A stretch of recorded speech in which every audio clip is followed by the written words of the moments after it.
ಎಲ್ಲರೂ ಹೇಗಿದ್ದೀರಾ? ನೀವು ತುಂಬ ಚೆನ್ನಾಗಿದ್ದೀರ ಅಂತ ಅನ್ಕೋತಾ ಇದ್ದೀನಿ. ಆ್ಯಂಡ್ ಬೆಳಗ್ಗೆ ಬಂದುಬಿಟ್ಟು ಇವತ್ತು ಇಡ್ಲಿ ಮಾಡೋಣ ಅಂತ ಅಂದ್ಕೊಂಡೆ. ರಾತ್ರಿನೇ ಎಲ್ಲ ಜೋಡಿಸಿಕ್ಕಿದ್ವಿ. ಇವಾಗ ಇಡ್ಲಿ ಬ್ಯಾಟರ್ ಎಲ್ಲ ರೆಡಿಯಾಗಿದೆ. ಇದನ್ನು ಇವಾಗ ಇಡ್ಲಿ ಹಾಕೋದಕ್ಕೆ ಇಡ್ಲಿ ಪಾತ್ರೆ ತೊಗೋತಾ ಇದ್ದೀನಿ. ನಮ್ಮ ಮನೆಯಲ್ಲಿ ಸಿಲ್ವರ್ ಪಾತ್ರೆ ಇದೆ, ಇಡ್ಲಿ ಪಾತ್ರೆ ಇದೆ. ಕೆಲವರು ಸ್ಟೀಲ್ ಎಲ್ಲ ಯೂಸ್ ಮಾಡ್ತಾರಲ್ಲ, ನಮ್ಮ ಮನೇಲಿ ಇದೆ. ಇದರಲ್ಲೇ ಮಾಡ್ಕೋತೀವಿ ನಾವು ಯಾವಾಗ್ಲೂ.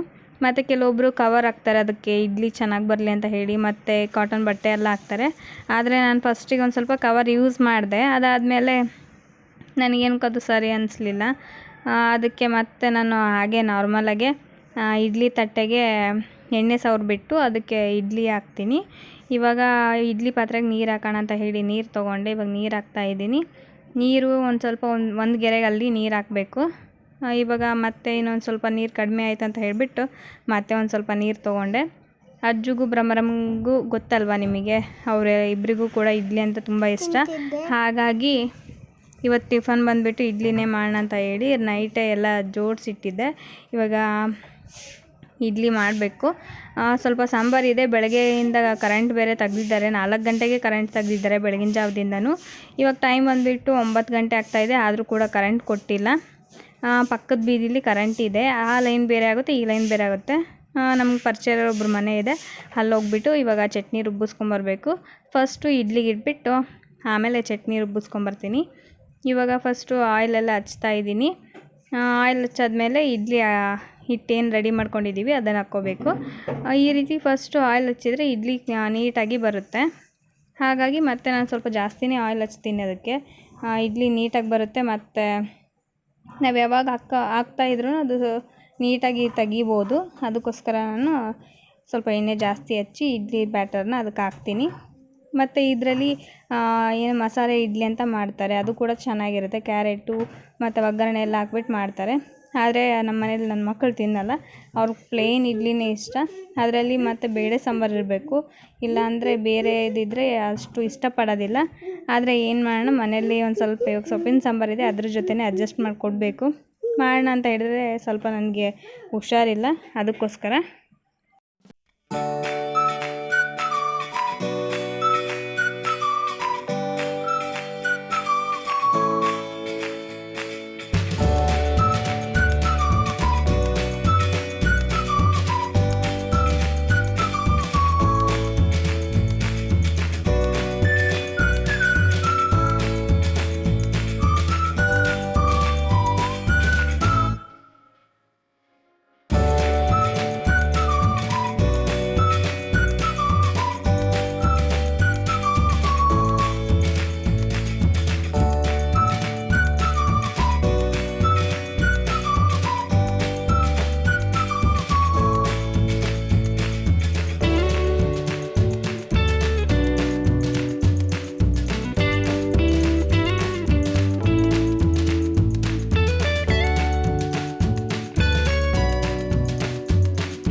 ಇವಾಗ ಇಡ್ಲಿ ಬ್ಯಾಟರ್ ಎಲ್ಲ ಹಾಕಿಕ್ಕಿದ್ನಲ್ಲ, ಇವಾಗ ಅದನ್ನು ಇಡ್ಲಿ ಪಾತ್ರೆ ಒಳಗಡೆ ಇಟ್ಬಿಟ್ಟು ಅದನ್ನು ಬೇಯಿಸ್ಕೋಬೇಕು.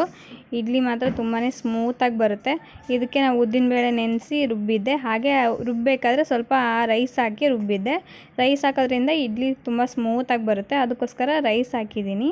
ಇವಾಗ ಇಡ್ಲಿ ಬ್ಯಾಟರ್ನೆಲ್ಲ ಹಾಕಿಟ್ಟಿದ್ದೀನಿ. ಇವಾಗ ಅಮ್ಮ ಪಾತ್ರೆ ತೊಳೆದು ಒಳಗಡೆ ತೊಗೊಂಬಂದರು. ಇವತ್ತೆಲ್ಲ ಕೆಲಸ ಅಮ್ಮನೇ ಮಾಡ್ತಿದ್ದಾರೆ, ನಾವೇನು ಮಾಡ್ತಾಯಿಲ್ಲ. ಇವಾಗ ತುಂಬಾ ಕೆಲಸ ಇತ್ತು. ಇವತ್ತು ನೀರು ಬೇರೆ ಖಾಲಿಯಾಗಿದ್ವಾ, ನಾಳೆ ಮತ್ತೆ ನೀರು ಬಿಡ್ತಾರೆ ಅಂತ ಹೇಳ್ಬಿಟ್ಟು ಇವಾಗಲೇ ಎಲ್ಲ ತೊಳೆದಿಟ್ರು.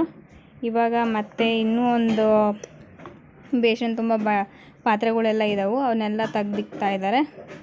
ಎಲ್ಲ ತೊಳ್ಕೊಂಡು ತೊಗೊಂಬಂದರು. ಮತ್ತು ಇಲ್ಲಿ ಹೊರಗಡೆ ಎಲ್ಲ ಬಟ್ಟೆ ಎಲ್ಲ ಇದೆ, ಎಲ್ಲ ಸ್ನಾನ ಮಾಡಿರೋ ಬಟ್ಟೆ ಎಲ್ಲ ನೆನೆಯಿಕ್ಕಿದ್ವಿ. ಅದನ್ನು ಸ್ವಲ್ಪ ವಾಶ್ ಮಾಡೋದಿದೆ. ಹಾಗೆ ಭ್ರಮರಲ್ಲಿ ಕೂತ್ಕೊಂಡು ಆಟ ಆಡ್ತಾ ಇದ್ದಾಳೆ. ಮನೆ ಮುಂದೆಲ್ಲ ತುಂಬ ಹರಡಿದೆ, ಇದನ್ನೆಲ್ಲ ಕ್ಲೀನ್ ಮಾಡಬೇಕು. ಇವಾಗ ಅಮ್ಮ ಚಟ್ನಿ ಮಾಡ್ತಾಯಿದ್ರು. ನಮ್ಮನೆಯಲ್ಲಿ ಬೇಗ ಅಂದರೆ ಚಟ್ನಿ ಆಗುತ್ತೆ. ಹಾಗೆ ಮತ್ತು ಅದನ್ನು ಇಷ್ಟಪಟ್ಟು ಕೂಡ ತಿಂತಾರಲ್ಲ, ಅದಕ್ಕೋಸ್ಕರ ನಮ್ಮನೇಲಿ ಜಾಸ್ತಿ ಚಟ್ನಿನೇ ನಾವು ಮಾಡೋದು. ಇಲ್ಲಿ ಹಸಿಮೆಣ್ಸಿನ್ಕಾಯಿ ಚಟ್ನಿ ಅಮ್ಮ ಮಾಡ್ತಾಯಿದ್ರು. ಎಲ್ಲ ಚಟ್ನಿ ಎಲ್ಲ ಮಾಡಿದ್ದಾಯಿತು. ಇವಾಗ ಅದನ್ನು ಒಂದು ಬೌಲ್ಗೆ ಎತ್ತಿಟ್ಕೋತಾ ಇದ್ದಾರೆ. ಎಣ್ಣೆ ಹಾಕಿ ಮಾಡಿರ್ತೀವಲ್ಲ, ಆ ಚಟ್ನಿ ಬಂದುಬಿಟ್ಟು 2 ದಿನದವರೆಗೂ ಏನೂ ಹಾಳಾಗಲ್ಲ. ಅದಕ್ಕೆ ಸ್ವಲ್ಪ ನೀರೇನು ಮುಟ್ಟಿಸ್ದಂಗೆ ಮಾಡಬೇಕು.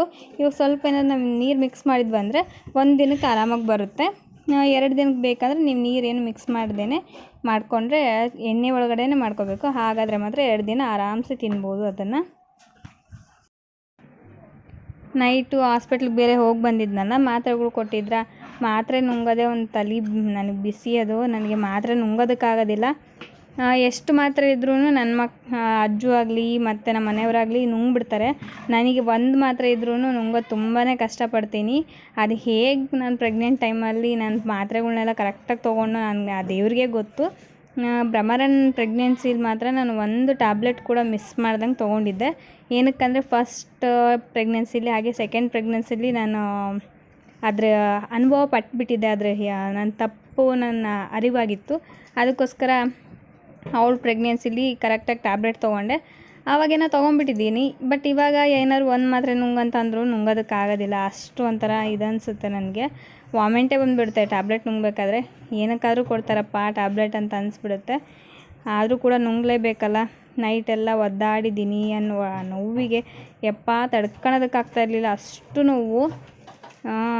ಪಾಪ ಅಜ್ಜು ಕೂಡ ಎಲ್ಲ ಕೈ ಹಿಡ್ಕೊಂಡು ಏನಾಗಲ್ಲ ಸುಮ್ಮನಿರು ಅಂತೆಲ್ಲ ಪಾಪ ಹೇಳ್ತಿದ್ದ. ಮತ್ತು ನಾನು ಬರ್ತೀನಿ ಹಾಸ್ಪಿಟಲ್ಗೆ ನಿನ್ನ ಜೊತೆಗೆ, ನಾವು ಎಲ್ಲರೂ ಹೋಗೋಣ ಅಂತ ಹೇಳಿ ಇದು ಮಾಡ್ತಿದ್ದ. ಮೊನ್ನೆ ನೈಟ್ 10:30ಗೆ ಸ್ಟಾರ್ಟ್ ಆಗಿದ್ದು. ಇನ್ನೂ ಕೂಡ ಹೊಟ್ಟೆ ನೋವಿದೆ. ಇವಾಗ ಅಮ್ಮ ನೀರೆಲ್ಲ ಖಾಲಿ ಆಗಿತ್ತು ಅಂತ ಹೇಳಿದ್ನಲ್ಲ, ಅದನ್ನೆಲ್ಲ ಅದನ್ನ ಟೈರ್ ಇಕ್ಬಿಟ್ಟು ಅದ್ರ ಮೇಲ್ಗಡೆ ನಾವು ಕೊಳಗ ಇಕ್ತೀವಿ. ಇಲ್ಲಾಂದರೆ ಅದು ತೂತು ಬಿದ್ದುಬಿಡುತ್ತೆ. ನೆಲದ ಮೇಲೆ ಇಟ್ಟಂಗೆ ಎಳೆದು ಅದಕ್ಕೋಸ್ಕರ ಟೈರ್ ಮೇಲೆ ಇಕ್ತೀವಿ. ಇದನ್ನ ಇವಾಗ ತೊಳಿತಾ ಇದ್ದಾರೆ. ಅದನ್ನ ತೊಳೆದ್ಬಿಟ್ಟು ಕೊಳಗ ಎಲ್ಲ ತೊಳೆದು ಅದನ್ನ ಕೊಳಗ ಇಟ್ಬಿಟ್ಟು ನೀರೆಲ್ಲ ಹಾಕಬೇಕು.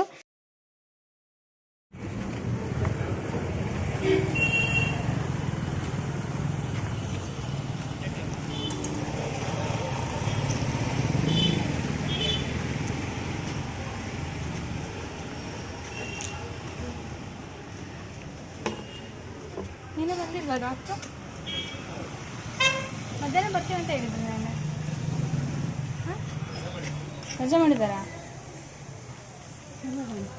ರಜೆ ಮಾಡಿದ್ದಾರಂತ ಫೋನ್ ಮಾಡಿ ನೋಡಪ್ಪ. 12 ಗಂಟೆಗೆ ಬರ್ರಿ ಅಂತ ಹೇಳಿದ್ರು ನನಗೆ. ಸಾಯಂಕಾಲ ಬರ್ತಾರೆ. ಸಾಯಂಕಾಲ ಬರೋಣ. ಫ್ರೆಂಡ್ಸ್, ಹುಷಾರಿಲ್ಲ, ಏನು ಮಾಡೋದಕ್ಕಾಗ್ತಾಯಿಲ್ಲ. 3 ದಿನ ಆಯಿತಾ, ತುಂಬಾ ಹೊಟ್ಟೆ ನೋವು ಬರ್ತಾಯಿದೆ. ಹಾಸ್ಪಿಟ್ಲಿಗೆ ಹೋಗಿ ಬರ್ತಾಯಿದ್ದೀನಿ. 2 ದಿನದಿಂದನೂ ಹೋಗಿದ್ದೀನಿ ಹಾಸ್ಪಿಟ್ಲಿಗೆ. ಮತ್ತು ಈಗೂ ಕೂಡ ಹೋಗಿದ್ದೆ, ಆದರೆ ರಜಾ ಮಾಡಿದರು. ನೈಟ್ ಬರ್ತಾರೆ ಅಂತ ಹೇಳಿದರು. ಅದಕ್ಕೆ ವಾಪಸ್ ಬಂದೆ. ಮತ್ತು ನೈಟ್ ಹೋಗ್ಬಿಟ್ಟು ತೋರಿಸ್ಕೊಂಬರ್ಬೇಕು. ರಾತ್ರಿ ಹೋಗಿದ್ದೆ, ತುಂಬಾ ನೋವು, ಹೊಟ್ಟೆ ಬಿದ್ದು ಒದ್ದಾಡ್ತಾ ಇದ್ದೀನಿ. ಅಷ್ಟು ಹೊಟ್ಟೆ ನೋವು. ರಾತ್ರಿ 9:30 ಆಗಿತ್ತು. ಅವಾಗ ಮತ್ತೆ ನಮ್ಮ ಮನೆಯವರು ಮತ್ತು ಅಮ್ಮ ಇಬ್ಬರು ಕರ್ಕೊಂಡು ಹೋದರು. ಹೋಗಿ ಚೆಕ್ ಮಾಡಿಸಿದ್ವಿ. ಮತ್ತು ಸ್ವಲ್ಪ BP ಕೂಡ ಲೋ ಆಗಿದೆ ಅಂತ ಹೇಳಿದರು. ಅದಕ್ಕೆ ಮತ್ತೆ ಮಾತ್ರೆ ಅದನ್ನೆಲ್ಲ ಕೊಟ್ಟರು. ಮತ್ತು ORS ಪೌಡ್ರ್ ಆ ಥರ ಎಲ್ಲ ಮಾಡ್ಕೊಂಡು ಕುಡೀರಿ ಅಂತ ಹೇಳಿಕೊಟ್ರು. ಮತ್ತು ಮನೇಲಿ ಶರ್ಬತ್ತು ಉಪ್ಪು ಹಾಕ್ಕೊಂಡು ಶರ್ಬತ್ತು ಥರ ಮಾಡ್ಕೊಂಡು ಕುಡೀರಿ ಅಂತ ಹೇಳಿದರು. ಇವಾಗ ಮತ್ತೆ ಬನ್ನಿ ಚೆಕಪಿಗೆ ಅಂತ ಹೇಳಿದರು. ಹೋಗಿದ್ದೆ, ಆದರೆ ಅವರು ಇವತ್ತು ಬಂದಿಲ್ಲ, ರಜೆ ಮಾಡಿದಾರಂತೆ. ರಾತ್ರಿ ಬರ್ತಾರೆ, ಇವಾಗ ರಜೆ ಮಾಡಿದ್ದಾರೆ, ಬೆಳಗ್ಗೆ ಟೈಮಲ್ಲಿ ಬರಲ್ಲಂತೆ ಅಂತ ಹೇಳಿದರು ಅವರು. ಸರಿ ಅಂತ ಹೇಳ್ಬಿಟ್ಟು ಮನೆಗೆ ಬಂದಿದ್ದೀನಿ. ತುಂಬ ಸುಸ್ತಾಗ್ತಾ ಇದೆ. ಮಲ್ಕೋಬೇಕು. ಭ್ರಮರ ಮಲ್ಕೊಂಡಿದ್ದಾಳೆ. ಮತ್ತು ಅಜ್ಜು ಹೊರಗಡೆ ಇದ್ದ, ಅವನನ್ನು ಈಗ ಮಲಗಿಸ್ಬೇಕು.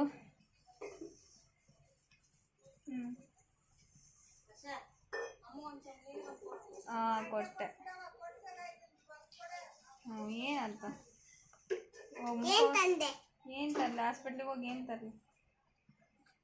ಹಂಗೆ ಬಂದೆ. ಆಮೇಲೆ ಪಾಪ ಎದ್ದಾಳ್ತಾಳಲ್ಲ, ಐಸ್ ಕ್ರೀಮ್ ತಂದ್ರ. ನಿಜವಾಗ್ಲು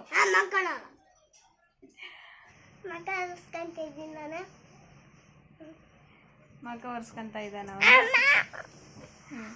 ಬಿದ್ದಿದ್ದೆ ಬರೀ ಅದನ್ನ ತೋರ್ಸೋದ್ರಲ್ಲೇ ಆಗ್ಬಿಟ್ಟಿದ್ದಾನೆ. ಕಟಿಂಗ್ ನೋಡ್ರಿ ಅಂತಂದು. ಹೊಟ್ಟೆ ಮೇಲೆ ಬಿಡ್ಬೇಡಮ್ಮ, ಹೊಟ್ಟೆ ನೋಯ್ತೈತೆ ಭಾಳ. ಸೊ ಅಚ್ಚು ಹೊಟ್ಟೆ. ಸೊ ಹಾಯ್ ಫ್ರೆಂಡ್ಸ್, ನಾನು ಇಲ್ಲಿ ಕುಂತ್ಕೊಂಡಿದ್ದೀನಿ. ಭಾಳ ನಮ್ಮನೆ ಹತ್ರ ಅಲ್ಲೊಂದು ಚಿಕ್ಕ ಕುರ್ಚಿ ಇದೆ, ಇಲ್ಲೊಂದು ಕುರ್ಚಿ ಇದೆ, 3 ಕುರ್ಚಿ ಇದೆ. ಇವತ್ತು ಏನು ಮಾಡೋದಕ್ಕೆ ಒಂದು ನಿಮಿಷ ಹಂಗೆ ಮಾಡಬಾರ್ದು. ಆಮೇಲೆ ಇವತ್ತು ಏನು ಮಾಡೋದಕ್ಕಾಗ್ತಾ ಇಲ್ಲ. ಎಲ್ಲ ಕೆಲಸ ಅಮ್ಮನೇ ಮಾಡ್ಕೋತಾ ಇದ್ದಾರೆ. ನೆಕ್ಸ್ಟ್ ವ್ಲಾಗಲ್ಲಿ ಸಿಗ್ತೀನಿ ಅಂತ ಹೇಳ್ತಿದ್ದೀನಿ. ಐ ಹೋಪ್ ಈ ವಿಡಿಯೋ ನಿಮ್ಗೆಲ್ರಿಗೂ ಇಷ್ಟ ಆಗಿದೆ ಅಂತ ಅನ್ಕೋತಾ ಇದ್ದೀನಿ. ಸುಮ್ಮನಿರು, ಹಂಗೆ ಮಾತಾಡ್ಬಾರ್ದು. ಸೊ ಇಷ್ಟ ಆಗಿದ್ರೆ ಪ್ಲೀಸ್ ಲೈಕ್ ಮಾಡಿ. ನೆಕ್ಸ್ಟ್ ವ್ಲಾಗಲ್ಲಿ ಮತ್ತೆ ಸಿಗ್ತೀವಿ. ಸಾರಿ, ಇವತ್ತಿನ ವ್ಲಾಗ್ ಅಷ್ಟು ಇದು ಅನಿಸ್ತಾ ಇಲ್ಲ ಅಂತ ಅನಿಸುತ್ತೆ ನಿಮಗೆ. ಆದರೆ ಏನು ಮಾಡೋದು, ಹುಷಾರಿಲ್ಲ, ಹಾಗಾಗಿ ಏನು ಮಾಡಲಿಕ್ಕಾಗಲಿಲ್ಲ. ನಾಳೆ ವ್ಲಾಗ್ನ ಚೆನ್ನಾಗಿ ಮಾಡ್ತೀನಿ. ಮತ್ತು ನೀವೇನು ಕೇಳಿದರೆ baby food, 6 months baby food, ಅದ್ರ ಬಗ್ಗೆ ಒಂದು ವಿಡಿಯೋ ಮಾಡ್ತೀನಿ. ಒಳ್ಳೊಳ್ಳೆ ಇಂಟ್ರೆಸ್ಟಿಂಗ್ ಆಗಿರೋಂಥ ವೀಡಿಯೋಸ್ನ ನಾಳೆಯಿಂದ ಸ್ಟಾರ್ಟ್ ಮಾಡ್ಕೊತೀನಿ. So please keep watching my channel. Bye bye. Bye bye.